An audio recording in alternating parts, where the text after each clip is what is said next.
Hello friends, good market. I hope लोग तो अच्छे होंगे। बात लेते हैं निफ्टी और बैंक निफ्टी की। आने वाले हफ्ते मूवमेंट क्या रहेगा, कैसे प्ले करना है, सबको जानेंगे।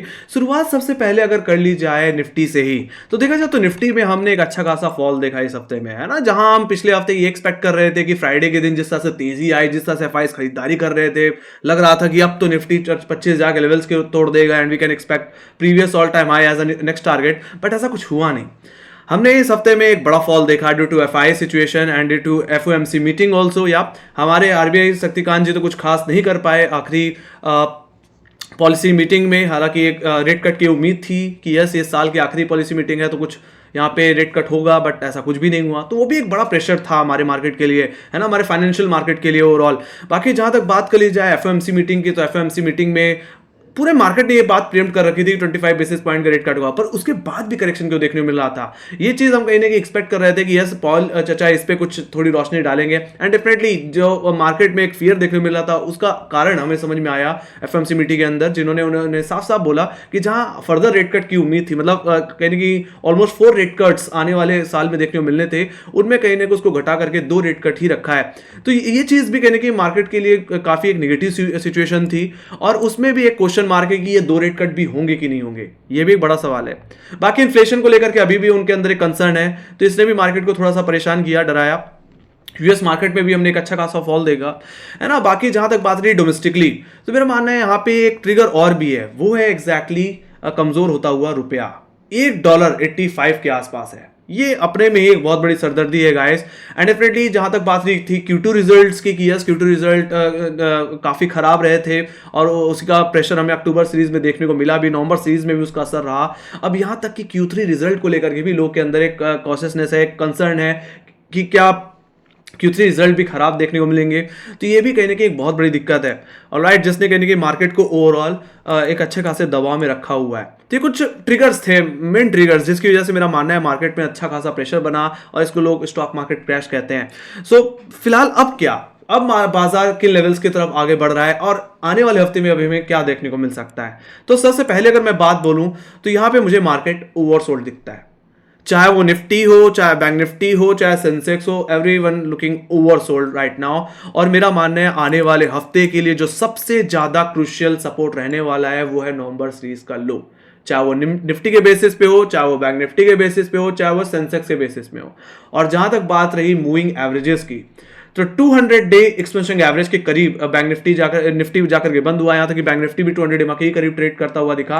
बाकी अगर मैं वीकली बेसिस में बोलूं तो 50 वीक एक्सपोनेंशियल मूविंग एवरेज, और देखा जाए तो जब जब निफ्टी अपने 50 वीक एक्सपोनेंशियल एवरेज के करीब आया है, हमें वहां से एक रिकवरी ही देखने को मिली है, ऑलराइट। और मैंने जैसे पहले ही बोल दिया कि सिचुएशन ओवरसोल्ड है, तो ये एक अच्छी वजह हो सकती है जहां से हम एक अच्छा बाउंस एक्सपेक्ट कर सकते हैं। और इस बाउंस को काफी लोग एक सेंटर रैली भी कह सकते हैं। तो मैं शॉर्ट कवरिंग को सेंटर रैली के नाम से बोलूं तो मुझे कोई सरप्राइज नहीं होगा, और आने वाले हफ्ते में अगर वो सेंटर रैली अगर हमें देखने को मिल भी जाए तो। बाकी मेरा मानना है रिवर्सल का नाम तभी देना होगा जब इंडेक्स 20 डे एक्सपेंशन एवरेज के ऊपर निकल जाए। तीनों इंडेक्स के लिए मैं बोल रहा हूं, चाहे निफ्टी हो, चाहे बैंक निफ्टी हो, चाहे सेंसेक्स, जब तक 20 डेमा के नीचे हैं, मेरा मानना है कोई अगर शॉर्ट कवरिंग आती है और वो फेल हो जाए तो एक बार आप चाहें तो बिकवाली कर सकते हैं। बट कहीं ना कहीं मेरा मानना है जहां पे आप बाजार जाके बंद हुआ है वहां से आप फ्रेश शॉर्ट तो नहीं कर सकते। बहुत ही इंपॉर्टेंट सपोर्ट पे एसएम इंडेक्स।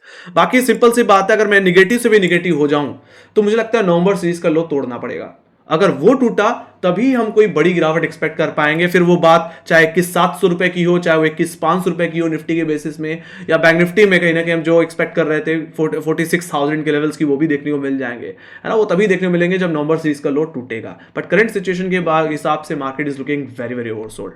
सो मेरा मानना है एक सेंटर रैली आने वाले हफ्ते में देखने को मिल सकती है अपसाइड की ओर, ऑलराइट। अब यहां मैं थोड़ा ब्रॉडर व्यू के बारे में बात करूंगा कि क्यों मैं इतना बोल पा रहा हूं कि यस यहां से एक शॉर्ट कवरिंग, एक रिकवरी देखने को मिल सकती है। देखो फिलहाल अगर मैं पहले ट्रेंड लाइन की बात कर लूं, हालांकि ट्रेंड लाइन तो फिलहाल हमारे नवंबर सीरीज के लो से दूर है, बट फिर भी जब भी निफ्टी में कोई बड़ा करेक्शन आया है ना, हमने मेजरली इसी ट्रेंड लाइन पे ही सपोर्ट लिया। इस ट्रेंड लाइन का रेफरेंस मैंने रखा है गाइस 2020 के लो से, कोविड के लो से, और इस ट्रेंड लाइन पे हमने हायर हाई हायर लोस के फॉर्मेशन ही देखे हैं, है ना। तो मेरा मानना है अगर ज्यादा हुआ तो एक बार इस ट्रेंड लाइन लाइन को भी निफ्टी टेस्ट कर सकता है। हालांकि इस ट्रेंड लाइन का क्रॉसओवर भी देखो तो नवंबर के सीरीज के लोज के थोड़ा करीबी आता है, बाकी फिर 23,000 ज्यादा कहीं के करीब देखने को मिलता है इस ट्रेंड लाइन से। तो मेरा मानना है वो लेवल ज्यादा हो सकता है हिट होते हुए दिखे। एक बार हो सकता है निफ्टी ये 23,250 23,000 के लेवल्स को डॉट हिट करे, उसके बाद हमें शार्प रिकवरी देखने को मिल जाए। ऑलराइट, और बाकी अगर मैं ट्रेंड लाइन को हटा दूं और सीधे खोलूं 50 वीक एक्सपोनेंशियल मूविंग एवरेज, अगर आप यहां पे देखो तो जब जब निफ्टी 50 वीक एक्सपोनेंशियल एवरेज के नीचे आया, इन लेवल्स पे सपोर्ट लेता हुआ दिखा। मैं रेफरेंस ले रहा हूं फिलहाल मार्च 2023 के लो से, जहां पे इसने एक बार के लेवल तोड़ा था बट बहुत शार्प रिकवरी देखने को मिली और सीधे सीधे एक नया हाई देखने को मिल गया। उसके बाद इसी निफ्टी ने कहीं ना कहीं फिर अक्टूबर 2023 में भी इसी 50 वीक एक्सपोनेंशियल मूविंग एवरेज के करीब आकर के एक बड़ी रिकवरी ली थी। कोविड फिर बात रही जहां तक इलेक्शन टाइम की, तो इलेक्शन टाइम में भी अपने 50 वीक पे ही सपोर्ट लिया। तो वहीं पे जहां तक बात की जाए इस साल में भी, तो नवंबर सीरीज में तो इसने एकदम डॉट लेवल हिट किया है अपने 50 वीक एक्सपोनेंशियल मूविंग एवरेज को, और अभी ये 50 वीक एक्सपोनेंशियल एवरेज 23,400 के लेवल्स पे देखने को मिलता है।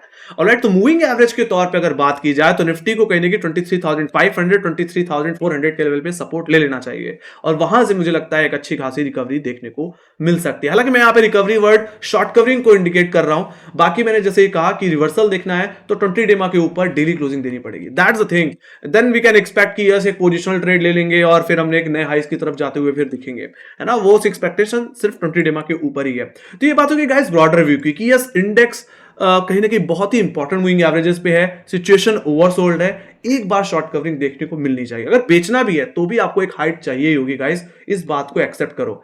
ऑलराइट, अब मैं सीधे चलूंगा इंट्राडे बेसिस में मंडे सेशन में कि क्या हमें देखने को मिल सकता है। हालांकि अगर यूएस सिचुएशन की बात की जाए तो यूएस मार्केट में एक अच्छी खासी रिकवरी देखने को मिली। कहीं कि डाउ जोन्स कहीं कि 1% ऊपर जाके बंद हुआ, नैस्डैक भी 1% ऊपर जाकर के बंद हुआ। तो मुझे लगता है हमारा मार्केट भी इस चीज से थोड़ा इन्फ्लुएंस होगा। ऑलराइट, हालांकि सिचुएशन तो थोड़ी सी बियरिश भी है, तो ऐसे सिचुएशन में अगर यूएस मार्केट की सिचुएशन को देखा जाए तो मंडे सेशन में एक फ्लैट से गैप ओपनिंग देखने को मिलनी चाहिए। मैं तो यही कहूंगा कि गैप अप हो तो उसमें आपको कोई फ्रेश लॉन्ग तो नहीं बनानी, वैसे शुरुआत के 15 से आधे घंटे की रेंज जरूर मार्क करना। मुझे लगता है एक बार हाई लेवल से दोबारा उस गैप अप में बिकवाली देखने को मिल सकती है, गैप सेटल हो सकता है, फिर निफ्टी थोड़ा बॉटम क्रिएट करेगा एंड देन कोई हमें एक अच्छी खासी अपसाइड देखने को मिलेगी। ऑलराइट, तो उसी रेफरेंस में अगर मैं मंडे सेशन की रेंज के बारे में बात कर लूं तो मेरा मानना है यहाँ पे 23,800 और 23,872 का लेवल यानी कि हमारे लिए मंडे सेशन में एक हर्डल की तरह काम करेगा, मैं या बोलूं एक सेल जोन की तरह काम करता हुआ दिखेगा। और जैसे बोला ये गैप अप हो सकता है, तो अगर निफ्टी का 23,800 23,872 के आसपास खुले तो लॉन्ग मत करना, कूदना मत। मेरा मानना है वहां पे दोबारा बिकवाली देखने को मिल सकती है। शुरुआत के 15 मिनट की का जो लो होगा या आधे घंटे की जो कैंडल का लो होगा उसके टूटने का वेट करना। अगर वो टूट रही है तो मेरा मानना है गैप फिलिंग के सेंस में दोबारा एक बार निफ्टी टेस्ट कर सकता है 23,537। ऑलराइट, और जैसे ने बोला कि 23,537 23,500 एक पुट राइटर का जोन है, तो मेरा मानना है वहां से दोबारा आपको एक रिकवरी देखने को मिल सकती है। बाकी मेरा मानना है अगर 23,872 रुपए के ऊपर अगर निफ्टी डेली क्लोजिंग देता है तो थोड़ी शॉर्ट कवरिंग एक्सटेंड होगी। फिर मेरा मानना है यही शॉर्ट कवरिंग का जोन है। अगर इसका अगर ब्रेकआउट आया we can expect a short covering. Level क्या रहेगा 24,069 जो कि कहने के हमारे फ्राइडे के एग्जैक्टली हाइस थे।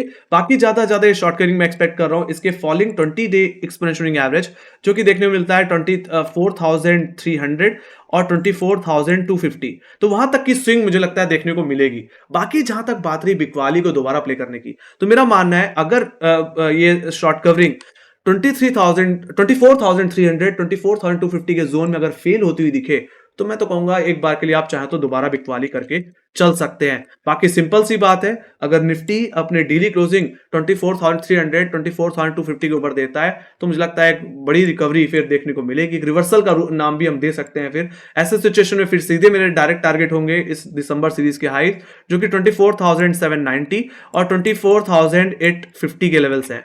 और राइट, बाकी फिर 25,000 के लेवल्स दोबारा हम एक्सपेक्ट करते हुए दिखेंगे। ऑलराइट, बाकी जहां तक बात रही लोअर लेवल्स की, तो लोअर लेवल्स को अगर डिस्कस कर लिया जाए तो 23,537 23,500 का लेवल हमारे लिए फर्स्ट सपोर्ट की तरह काम करेगा, फर्स्ट बाई जोन की तरह काम कर सकता है अगर फ्लैट ओपनिंग हो। जैसे बोला इंडेक्स थोड़ा ओवरसोल्ड है ना, तो इंटरडे बेसिस में थोड़ी रिकवरी देखने मिल सकती है। बाकी जहां तक बात रही नेक्स्ट लेवल की, तो अगर निफ्टी फ्राइडे के लोज को भी तोड़ देता है तो मुझे लगता है फिर निफ्टी की ज्यादा से ज्यादा गिरावट, मैक्स टू मैक्स गिरावट यानी कि इसके 50 वीक एक्सपेंशन एवरेज 23,400 और कहीं ना कहीं नवंबर सीरीज के लोज जो कि मेरा मानना है एक मंथली सपोर्ट की तरह काम करेंगे 23,263 वहां तक का लो लगा सकते हो और वहां से हो सकता है वापस आपको एक बड़ी रिकवरी देखने को मिले। ऑलराइट, इस बात का को ध्यान में रखनी है गाइस। बाकी जहां तक बात रही कि यस कोई बहुत बड़ी गिरावट अगर निफ्टी में देखने को मिलनी है तो नवंबर सीरीज का लो तोड़ना ही पड़ेगा। ये चीज दिमाग में रखिए। लेवल क्या है 23,263 रुपए का, मैंने ऑलरेडी बता दिया। अगर इसके नीचे अगर डेली क्लोजिंग मिल जाए, मेरा मानना है डायरेक्टली तो ये लेवल नहीं टूटने वाला। मेरा मानना है इस जोन से पहले एक शॉर्ट कवरिंग देखने को मिली, उसके बाद हो सकता है री अटैम्प्ट देखने को मिले। अगर मैं निगेटिव सिचुएशन को अगर देखूं तो मेरा मानना है सेकंड अटैम्प्ट में ही ये लेवल टूट सकता है। और अगर ये लेवल टूटता है तो मेरा मानना है फिर जो आपके लिए मैक्सिमम टारगेट्स होंगे, फिलहाल प्राइमरली तो लेवल के टूटने बाद 23,000 का ही लेवल होगा, बट ब्रॉडर व्यू की अगर बात की जाए तो अगर 50 वीक एक्सपोनेंशियल एवरेज का अगर ब्रेकडाउन देखने को मिला तो सीधे सीधे निफ्टी ड्रैग होगा अपने 100 वीक एक्सपोनेंशियल मूविंग एवरेज की तरफ, जो कि 21,781 का लेवल है। एग्जैक्टली ये आपने लो कहीं ना कहीं आपने इलेक्शन टाइम के सीरीज में भी देखा है ना, 21,700 21,500 रुपए के जोन है ना। इन लेवल्स पे हम इसी साल में फर्स्ट हाफ में लगातार सपोर्ट लेते हुए दिख रहे थे, है ना। तो मुझे लगता है वो लेवल फिर निफ्टी में जाता हुआ दिखेगा। तो सीधी सीधी सी बात है, फर्स्ट अटैम्प्ट में तो यहां पे मैं तुरंत कोई ब्रेकडाउन नहीं एक्सपेक्ट कर रहा हूं। मेरा मानना है ज्यादा ज्यादा नवंबर सीरीज के लोज एक बार टेस्ट हो सकते हैं, उसके बाद आप एक्सपेक्ट कर सकते हैं कहीं ना कहीं 24,300 के जोन। बाकी वहां से अगर कोई करेक्शन बनी सेकंड अटेम्प्ट में तो ही लेवल टूटेगा, अदरवाइज 50 डे में अगर सस्टेन कर गया फर्स्ट शॉर्ट कवरिंग के पॉइंट ऑफ व्यू से तो मुझे लगता है फिर एक रिवर्सल आपको देखने मिल सकता है। Alright, that's the thing. So totally मेरा मानना है कि एक सेंटर रैली कहीं ना कहीं आने वाले हफ्ते में देखने को हमें मिलेगी। कहीं ना कहीं अगर आप इस जोन में अगर बेचने की अगर सोच रहे हैं तो आप ट्रैप हो सकते हैं, है ना, एक बड़ा बियर ट्रैप हो सकता है इस एरिया में। सो be careful guys.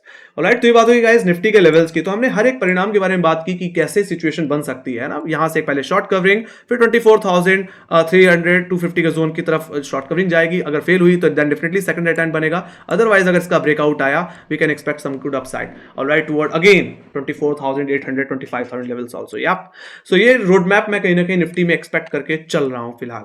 Okay, let me go to Bank Nifty guys. Bank Nifty में क्या सिचुएशन देखने मिल सकती है? तो मेरा मानना है कि बैंक निफ्टी में भी सेम ही सिचुएशन में एक्सपेक्ट कर रहा हूं। मैं यहां पे दोबारा कुछ और दोहराने वाला नहीं हूं। मेरा मानना है निफ्टी बैंक भी काफी ज्यादा ओवरसोल्ड है, और अगर बिकवाली अगर कंटिन्यू होनी भी है तो मुझे लगता है एक शॉर्ट कवरिंग के बाद ही बिकवाली कंटिन्यू हो सकती है, मतलब नवंबर सीरीज के लोस के टूटने के बाद। बाकी मेरा मानना है ये भी बहुत ही क्रुशियल सपोर्ट पे है। और मूविंग एवरेज के तौर पे देखें तो बैंक निफ्टी ने अपने 200 डे एक्सटेंशन एवरेज के एग्जैक्ट ऊपर ही सपोर्ट लिया, मतलब क्लोजिंग दी है।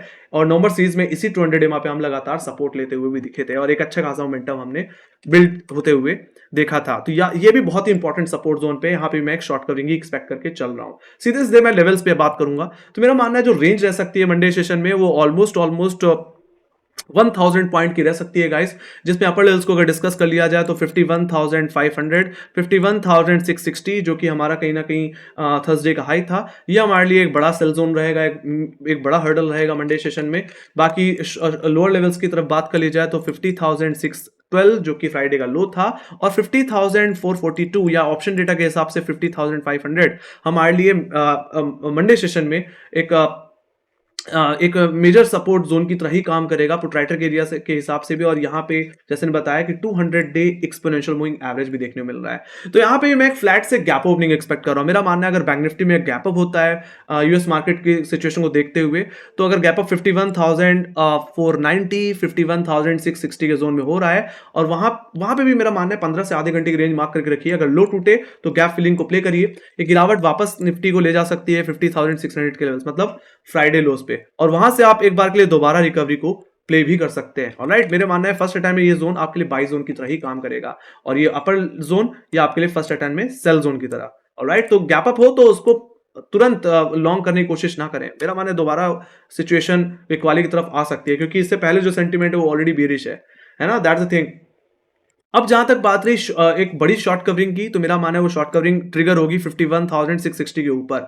अगर ये लेवल अगर निकला तो मेरा मानना है शॉर्ट कवरिंग तेजी पकड़ेगी toward 20 day exponential moving average, जो कि देखने को मिलता है 52,417 के लेवल्स पे। एक नेक्स्ट मेजर क्वालिटर के हिसाब से भी देखा जाए तो 52,500 है ना। तो वहां तक की मेरा मानना है एक स्विंग देखने को बैंक निफ्टी में मिल सकती है। बाकी यहाँ पे मैं यही बोलूंगा कि अगर रिवर्सल देखने को मिलना है बैंक निफ्टी में एक ब्रॉडर व्यू में, तो बैंक निफ्टी को अपने 20 डे एक्सपोनेंशियल मूविंग एवरेज के ऊपर एक डेली क्लोजिंग देनी पड़ेगी। अगर ऐसा हुआ तो बैंक निफ्टी वापस इस महीने के हाइस की तरफ जाएगा, जो कि 53,683 53,800 के लेवल्स हैं। ऑलराइट, बाकी इस महीने की हाइप के ऊपर निकला तो we can expect previous all time high as a next target. Alright, that's the thing. अभी उसके बारे में बात नहीं करूंगा, जितने अभी लेवल्स हैं उसी के बारे में हम ज्यादा बात कर रहे हैं। बाकी जहां तक बात रही लोअर लेवल्स की, तो मेरा मानना है अगर 200 EMA का भी अगर लेवल टूटा तो मेरा मानना है फिर आएगा हमारा 50 वीक एक्सपोनेंशियल मूविंग एवरेज, है ना। बड़े टाइम फ्रेम में मैं 200 EMA और 50 वीक एक्सपोनेंशियल एवरेज को काफी ज्यादा तवज्जो देता हूं, और इन मूविंग एवरेजेस पे मोस्टली इंडेक्स ने सपोर्ट भी लिया है। ऑलराइट, तो देखा जाए तो अगर 200 EMA लेवल टूटा तो ज्यादा ज्यादा नवंबर सीरीज के लोज हमें टेस्ट होते हुए दिख सकते हैं, जो कि 50,000 बोल लूं सीधे सीधे, या बोलूं 49,900 का लेवल, है ना। तो वहां तक का डाउन मूव मेरा मानना है बैंक निफ्टी में देखने मिलेगा, है ना। नवंबर में जहां हमने डबल बॉटम बनाया था, और यहीं पे बैंक निफ्टी का ये ग्रीन लाइन जो आप देख पा रहे हैं 50 week expansion average exactly dot level पे बना हुआ है। तो अगर बैंक निफ्टी ज्यादा ज्यादा यहां तक स्ट्रेच हो गया तो बहुत ज्यादा चांसेस है कि यहां से एक शार्प रिकवरी देखने को आपको मिलेगी, एक वी शेप रिकवरी देखने को मिल सकती है बैंक निफ्टी में। सो बी केयरफुल गाइस, यहां भी मैं कहूंगा कि बैंक निफ्टी में इमीडिएट बेसिस पे कोई बहुत बड़ी शॉर्ट पोजीशन ना बनाए। ऑलराइट, बनानी है तो उछाल पे आप चाहे तो एक बार के लिए बिकवाली कर सकते हैं, बट करंट जोन पे बिकवाली कर पाना बहुत मुश्किल है। तो वहीं पे जहां तक बात रही एक बड़ी मंदी की, इन केस अगर कुछ ऐसा हो भी जाता है तो मेरा मानना है यहां पे भी शॉर्ट कवरिंग के बाद ही री अटेम्प्ट में कहीं ना कहीं ब्रेकडाउन देखने को मिल सकता है। नवंबर सीरीज का अगर लो टूट जाता है तो 50 वीक एक्सपेंशन एवरेज के बाद मैं सीधे सीधे इसके 100 वीक एक्सपेंशन एवरेज को देखता हूं, जो कि 47,105 के लेवल्स पे देखने को मिलता है। और यहां पे भी सेम रेफरेंस है गाइस, एग्जैक्टली इलेक्शन टाइम के लोज, है ना। तो एग्जैक्टली 47,100 और कहने की 46,150 के लेवल्स, मेरा मानना है वहां तक के डाउन मूव फिर आपको आता हुआ बैंक निफ्टी में देखने को मिलेगा। ऑलराइट, अगर नवंबर सीरीज के लोज अगर टूट जाते हैं तो ठीक है। तो ये बात हुई गाइस इसकी। तो दैट्स द थिंग गाइस, ये थे लेवल्स कि कहां से हम क्या एक्सपेक्ट करके चल सकते हैं, क्या सिचुएशन बन के चल सकती है ना। और यहां पे भी मेरा मानना है जो रोड मैप मैं सेट करके चल रहा हूं, फिलहाल एक गैप अप का एक्सपेक्ट कर रहा हूं, और वो अगर मॉर्निंग में फेल होता है तो दोबारा एक बार बिक वाली देखने मिल सकती है, या तो ये एग्जैक्टली अपने फ्राइडे के लो से ही रिकवर कर जाएगा, या तो अपने नवंबर सीरीज के लो से रिकवरी देता हुआ दिखेगा। बाकी जहां ये शॉर्ट कवरिंग अगर फेल हुई, मोस्ट प्रोबेबली मैं आई एम जस्ट एक्सपेक्टिंग कि ये रिजेक्शन कहीं ना कहीं हमें 20 डिमा के जोन से ही देखने को मिल सकता है। अगर ऐसा होता है तो मेरा मानना री अटेम्प्ट में कहीं ना कहीं नवंबर सीरीज के लोस टूट सकते हैं, है ना। और फिर बाद में आएगी असली गिरावट, है ना। कहां तक गिर सकता है इंडेक्स वो भी हमने जान लिया, और कहां तक रिकवरी आ सकती है, और किन लेवल्स पे किन इंपॉर्टेंट लेवल्स पे सस्टेन होने के बाद हम थोड़ी और सस्टेनेबल रैली देख सकते हैं, उसके बारे में हमने बात की। So that's the thing guys, overall मैं एक सेंटर रैली एक्सपेक्ट कर रहा हूं आने वाले हफ्ते में। वो एक शॉर्ट कवरिंग हो सकती है, या वो रिवर्सल का रूप भी ले सकती है अगर 20 डिमा के ऊपर सस्टेन कर जाए। बार बार रिपीट किए गाइस, आई होप आपको समझ में आ गया होगा। So that's the analysis guys. अगर आपको पसंद आया तो make sure guys like share subscribe बता देना। अगर आपको कोई क्वेश्चन है या कोई फीडबैक है या कोई सजेशन है तो कमेंट सेक्शन में लिख के जरूर बताइए। बाकी हम फॉलो कर सकते हैं इंस्टाग्राम, ट्विटर, फेसबुक और टेलीग्राम पे, जहां पे मार्क्स रिलेटेड अपडेट्स हम लाते रहते हैं। लिंक आपको डिस्क्रिप्शन बॉक्स में मिल जाएगी। बाकी हम अपनी रिसर्च, अपने रिपोर्ट्स कहने की अपनी वेबसाइट www.8bitmarket.in पे शेयर करते रहते हैं। लिंक डिस्क्रिप्शन बॉक्स में आपको मिल जाएगी। इसी के साथ thank you very much watching. Bye guys, see you next video, take care guys, love you, bye bye.